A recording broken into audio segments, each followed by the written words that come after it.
வாழ்க வையகம், வாழ்க வையகம், வாழ்க வளமுடன்.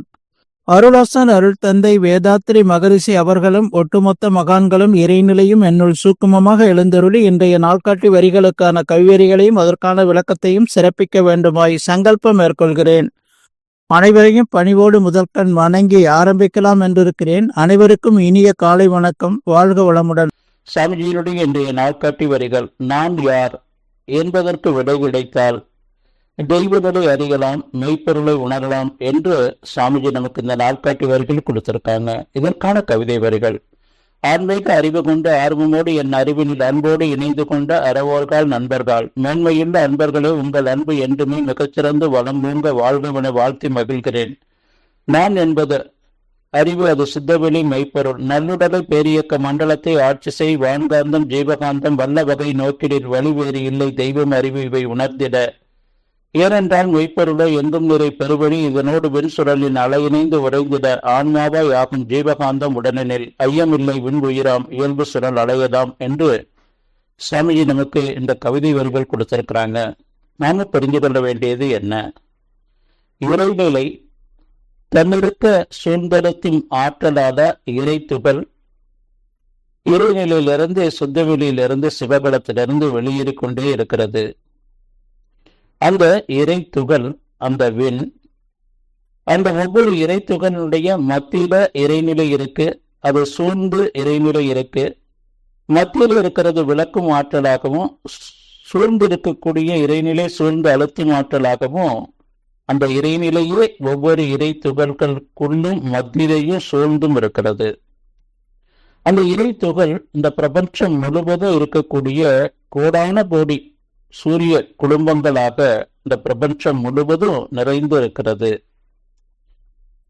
அந்த விண் கூட்டங்கள் 2 இணையும் போது அது காற்றாக, 3 இணையும் போது நெருப்பாக, 4 கூட்டங்கள் இணையும் போது நீராக, 5 கூட்டங்கள் இணையும் போது அது கெட்டிப்பொருளான மண், பாறை. இந்த பஞ்சபூதங்கள்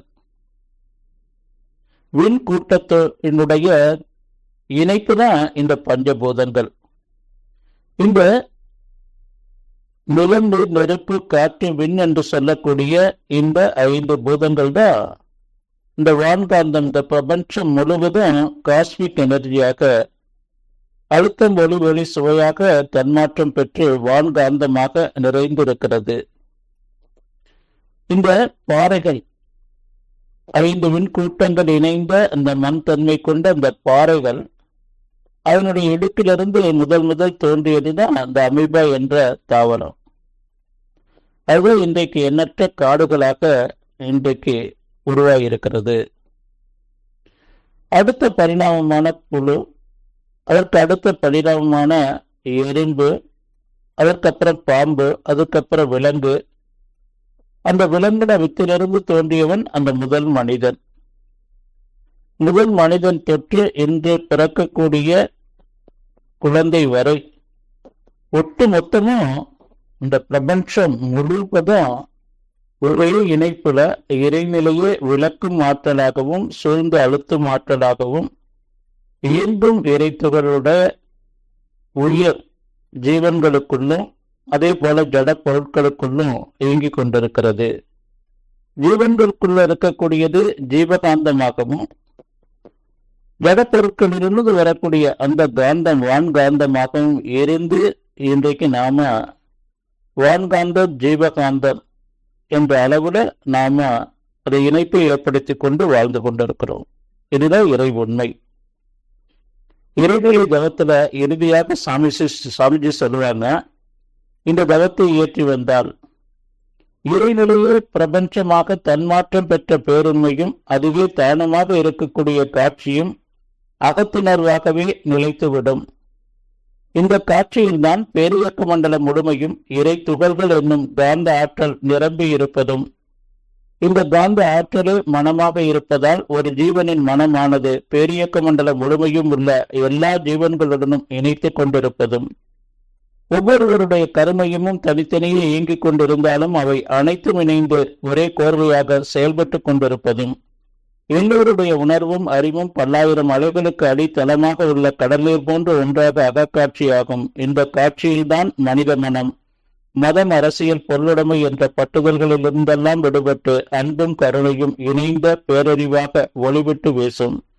இதுதான் மனிதனின் முழுமை பேறு, இறைநிலையின் சரித்திரம் என்று சாமிஜி நமக்கு இறைநிலை தவத்தில் கொடுத்திருக்கிறாங்க. எந்த ஒன்று எடுத்துக்கொண்டாலும் என் உடல், என் மனம், என் உயிர், என் அறிவு என்று ஒட்டு மொத்தத்தையும் உரிமை கொண்டாடக்கூடியது அந்த இறைநிலை தான். இப்போ நான் யார் என்றால் அந்த இறைநிலையே அறிவாக நமக்குள்ள இருந்து இயங்கிக் கொண்டிருக்கிறது என்ற இந்த பெருமையை உணர்ந்து நாம வாழணுங்க. நன்றியுடன் நிறைவு செய்து கொண்ட இந்த சிந்தனையை வாழ்க வளமுடன், வாழ்க வளமுடன், வாழ்க வளமுடன்.